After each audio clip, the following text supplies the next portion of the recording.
Jangan menunggu sukses dulu baru bersyukur, tapi bersyukurlah, maka sukses itu pasti akan datang. Itulah salah satu kunci keberhasilan. Jika Anda ingin sukses, jika Anda ingin berhasil, Anda pun harus bisa bersyukur. Bersyukur kapanpun juga, dimanapun juga, di saat apapun juga. Di dalam kehidupan saya, tidak berjalan dengan mudah. Dan saya adalah bukti nyata bahwa bagaimana dari sebuah perjuangan akhirnya bisa menghasilkan sesuatu. Saya masih ingat kejadian 15 tahun yang lalu. Kejadian yang akhirnya benar-benar mengubah hidup saya. Di saat kerusuhan tahun 98, keluarga saya terpaksa harus mengirimkan saya ke Singapura untuk melanjutkan pendidikan saya. Keterpaksaan, karena keluarga saya bukan berasal dari keluarga yang sangat mampu. Dan akhirnya kami pun harus berhutang ratusan juta dengan pemerintah Singapura. Saat-saat sulit di hidup saya, di mana saya sendiri bertahan hidup hanya dengan $10 setiap minggunya. Di saat-saat sulit, di mana begitu banyak cobaan bertubi-tubi hadir di hidup saya.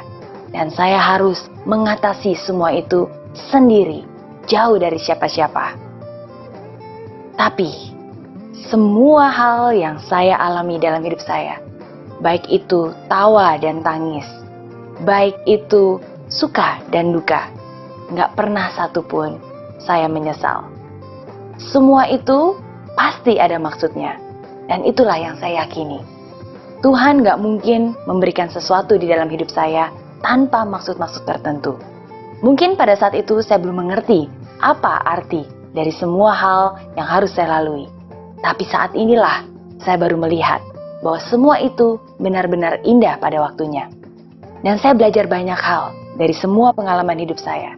Dan saya belajar bagaimana saya harus bisa bersyukur dimanapun juga, kapanpun juga. Sama seperti Anda saat ini. Saya yakin bukan kebetulan Anda saat ini duduk di tempat ini dan menonton acara ini. Mungkin ada beberapa dari Anda yang saat ini juga merasakan apa yang saya rasakan 15 tahun yang lalu. Mungkin ada beberapa dari Anda yang saat ini juga merasakan begitu banyak cobaan bertubi-tubi datang di hidup Anda. Dan Anda bertanya, gimana sih? Mau sukses aja kok rasanya susah sekali. Begitu banyak pengorbanan yang sudah dilakukan. Begitu banyak air mata, keringat, kerja keras, semua sudah dikorbankan. Tapi kenapa mau sukses aja susah? Jangankan mau sukses, kenapa mau hidup aja sepertinya sulit sekali? Mungkin beberapa dari Anda merasakan apa yang saya rasakan 15 tahun yang lalu. Dan saat ini juga saya ingin menguatkan Anda. Bersyukurlah. Karena semua itu pasti ada maksudnya. Semua itu pasti indah pada waktunya.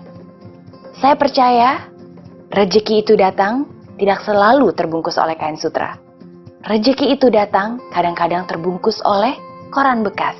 Sesuatu yang awalnya terlihat seperti sebuah musibah, ternyata itu bukan musibah. Itu adalah suatu berkat anugerah yang Tuhan ingin berikan kepada kita. Hanya saja bungkusnya nggak selalu seindah yang kita bayangkan. Coba, saya tanya kepada Anda, kalau tahun 98 nggak ada yang namanya kerusuhan, mungkin nggak saya bakal sekolah Singapura? Nggak mungkin. Kalau saya nggak sekolah Singapura, mungkin nggak saya bakal punya utang ratusan juta dengan pemerintah Singapura? Nggak mungkin. Kalau saya nggak punya utang ratusan juta dengan pemerintah Singapura, mungkin nggak akhirnya saya punya kekuatan untuk bermimpi, berjuang, dan akhirnya bisa menjadi seperti saya sekarang ini? Nggak mungkin. Jadi sekali lagi, ingat. Rezeki itu datang tidak selalu terbungkus oleh kain sutra, tapi rezeki itu datang kadang-kadang terbungkus oleh koran bekas. Hidup adalah perjuangan yang harus kita menangkan, tantangan yang harus kita hadapi, anugerah Tuhan yang harus kita syukuri.